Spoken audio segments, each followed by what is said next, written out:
آج کل ایک تقریر میں نے سنی تو مولانا صاحب کہہ رہے تھے کہ بیوی اپنی جگہ ہے اور ماں اپنی جگہ ہے. میں سمجھا نہیں بات کو کچھ. بیوی کے ساتھ ماں کو جوڑنے کا کیا مطلب ہے؟ بیوی کا اپنا مقام ہے یہ الگ ہے، مگر ماں کے تقابل میں تو پتہ لگا مولوی صاحب بیوی سے ڈرتے تھے. تقریر چونکہ ریکارڈ ہوتی ہے گھر بھی پہنچے گی.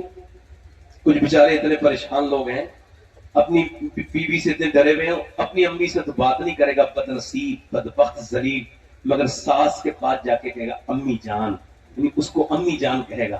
اپنے باپ سے تو بات نہیں کرے گا، اس بوڑھے کو تو نظر انداز کرے گا بدبخت اپنی جنت کو، اور ادھر جائے گا اور بیوی کے ڈر میں سسر سے کہے گا ابا جان. ابے جس کا خود کا ابا زندہ ہو وہ دوسرے کو اپنا ابا کیسے بنائے گا بے؟ اور دیکھو کبھی رشتہ داری کرو، کیا لین دین کرو، یہ بیٹھے ہیں ہمارے شاہد بھائی، لین دین کرو، کبھی ٹرسٹ کرو، یقین کرو تو دیکھ لینا کہ بندہ ماں باپ سے وفادار ہے کہ نہیں. کیونکہ جو ماں باپ سے وفا نہیں کر سکتا دنیا کے کسی رشتے سے وفا نہیں کر سکتا. اعلیٰ حضرت فرماتے ہم 3 بھائی تھے. میرے حساب سے یہ واقعہ بیان کر کے اپنی تقریر ختم کرتا ہوں. دل لگا کے بولو سبحان اللہ. ارے صاحب اعلیٰ حضرت فرماتے ہم 3 بھائی تھے اور تینوں بھائی اپنا سارا پیسہ اپنی ماں کے پاس رکھتے تھے. کیوں؟ اس وجہ سے کہ ہم اولاد والے ہو گئے تھے پھر بھی خرچے کو اپنی امی سے مانگتے تھے تاکہ وہ ہماری ماں بنی رہے، ہم اس کے بیٹے بنے رہے، اس کی تعظیم بنی رہے، تقریب بنی. زور سے بولو، زور سے بولو، جلدی بولو. ارے صاحب جلدی بولو. آپ لوگ زور سے بولو یا رسول اللہ. دونوں ہاتھ اٹھا کے بولو، ان کے دونوں ہاتھ سلامت ہے، دونوں ہوا میں لہرا کے بولو یا رسول اللہ. دل لگا کے بولو یا رسول اللہ. میں کیا عرض کر رہا ہوں آپ سے، اعلیٰ حضرت فرماتے ہم 3 بھائی تھے. کتنے بولو؟ 3 بھائی. کتنے بھائی؟ 3 بھائی. اور تینوں بھائی اپنی ماں کی خدمت میں سارے پیسے رکھ دیتے تھے. آج اگر تیری ماں تجھ سے ڈرتی ہے، پیسے تو اس کو نہیں دیتا اور تو مالدار ہے، تو تو مالدار نہیں بلکہ غریب ہے. اب یہ بات بیان کر رہا ہوں، آپ شاید پہلی مرتبہ سن رہے ہوں گے، علماء کے پڑھتے رہتے، علماء کے بارے میں کلیم نہیں کرتا ہوں. اعلیٰ حضرت رضی اللہ تعالیٰ عنہ کے بھائی حج کو جا رہے تھے. ان کا نام تھا محمد رضا رحمۃ اللہ علیہ. ذرا سب لوگ بولو کیا نام تھا ان کا؟ محمد رضا. یہ حج کرنے جا رہے ہیں پہلا اپنا.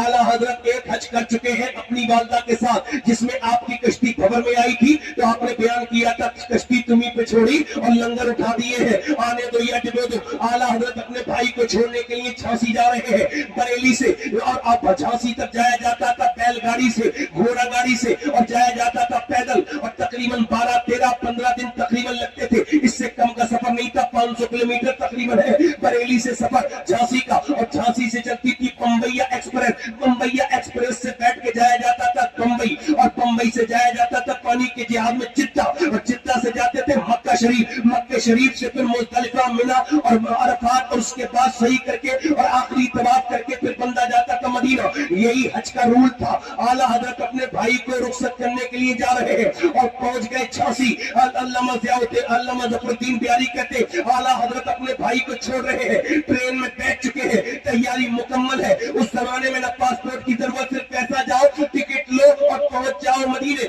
اعلیٰ حضرت اپنے بھائی کو چھوڑنے کے لیے جا رہے ہیں. جیسے ہی ٹرین نے پہلی سیٹی دی اعلیٰ حضرت رونے لگے اور یہ اپنا نعت کا مطلب پڑھنے لگے. گزرے جس راہ سے وہ سید والا ہو کر، رہ گئی ساری زمین امبر سارا ہو کر. چمن طیبہ ہے وہ کہا کہ مرغ سدرہ برس چہکے ہیں جہاں بلبل شیدا ہو کر. اور پھر جب اس شعر پہ پہنچے تو آپ اس وقت میں بے قرار ہو گئے. یہ شعر جب پڑھا، وائے محرومی قسمت کے میں پھر اب کی برس رہ گیا ہمراہ زبار مدینہ ہو کر. پھر اس کے بعد اعلیٰ حضرت زارو قطار رونے لگے.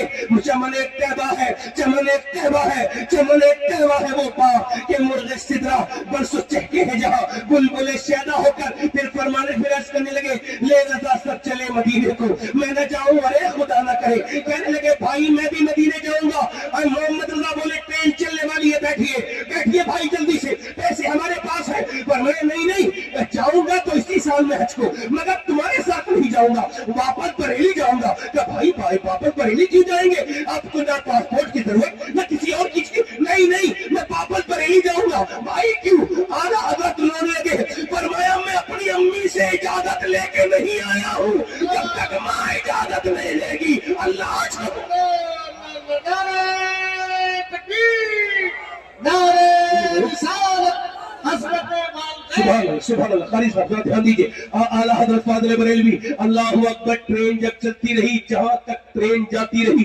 مدینے کا عاشق مدینے کی گلیاں یاد کرتے کرتے روتا رہا. میرے امام کو مدینے کے تربام یاد آ گئے، میرے امام کو حضور کے مواجہ شریف یاد آ گیا، میرے امام کو حضور کا تالان یاد آ گیا، میرے سرکار اعلیٰ حضرت کو حضور کی میناریں یاد آئی. اتنا روئے اور پھر بریلی کی طرف چلے. بڑی مشکل کا یہ سفر 15-16 دن کر کے جب مشکل سے ماں کے پاس پہنچے تو ماں نے پوچھا احمد رضا چھوڑائے اپنے بیٹے کو؟ میرے بیٹے احمد رضا اپنے بھائی کو چھوڑائے میرے بیٹے کو؟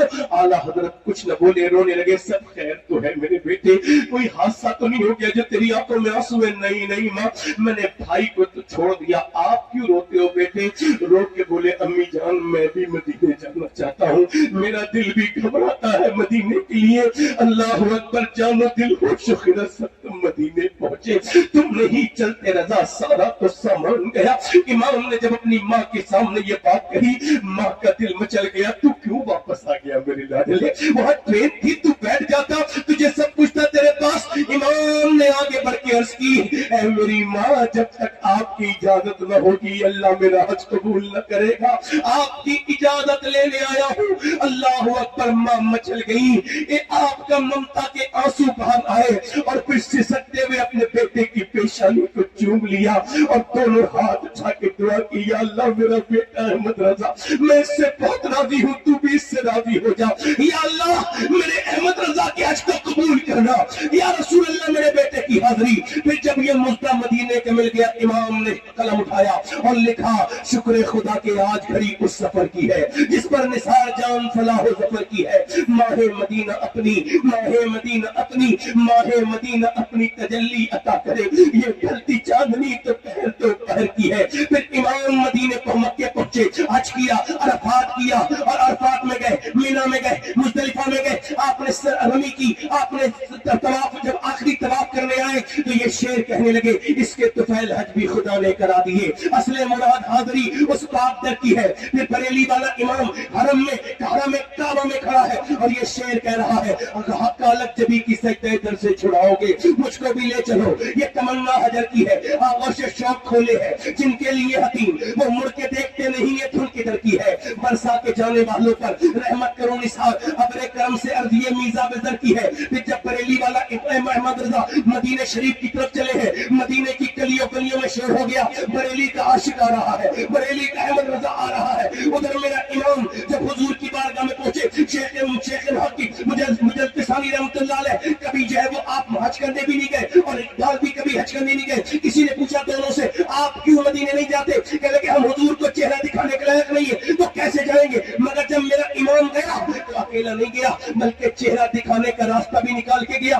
جا کے حضور کی بارگاہ میں پہنچے، مواجہ شریف پر حاضری کی اور عرض کرتے ہیں رو کر تجھ سے چھپاؤں منہ تو کروں کس کے سامنے؟ کیا اور بھی کسی سے توقع نظر کی ہے؟ مجرم بلائے آئے ہیں، چاہوں کا ہے گواہ پھر نہ دھو کب یہ شان کریموں کی دھرتی ہے. سرکار ہم گواہوں میں طرز ادب کہا ہم کو تو بس تمیر یہی بھیک بھرتی ہے. ممتا کا ہاتھ اٹھتے ہی داتا کی دین تھی، دوری قبور عزم میں بس ہاتھ بھر کی ہے. مانگیں گے مانگے جائیں گے، مانگی پڑیں گے. سرکار میں نہ اللہ ہے نہ حاجت اگر کی ہے، لگا ہے آنکھیں بند ہے پھیلی ہے چھولیاں کتنے مزے کی بھی تیری بات در کی ہے. آسی بھی ہے چہیتے یہ طیبہ ہے زاہد و مکہ نہیں کہ جہاں خیر و شر کی ہے. میرے امام نے پھر عرض کی یا رسول اللہ میں پہلے آپ کا حکومت دے کے گیا تھا مگر آپ کا چہرہ جب تک نہیں دیکھوں گا یہاں سے نہیں چھوں گا، یہاں سے اپنی یہ گدڑی نہیں اٹھاؤں گا. امام عشق و محبت آپ مستی میں آپ اپنے دھرنے میں عشق و محبت کے بیٹھ گئے اور عرض کرنے لگے اٹھا دو پردہ دکھا دو چہرہ کہ رونے والی حجاب میں ہے. زمانہ تاریخ ہو رہا ہے کہ مہر کب سے نقاب میں ہے. وقت گزرتا گیا، امام کو جب دیدار نہیں ہوا وقت کافی گزرا تو پھر یہ شعر لکھنے لگے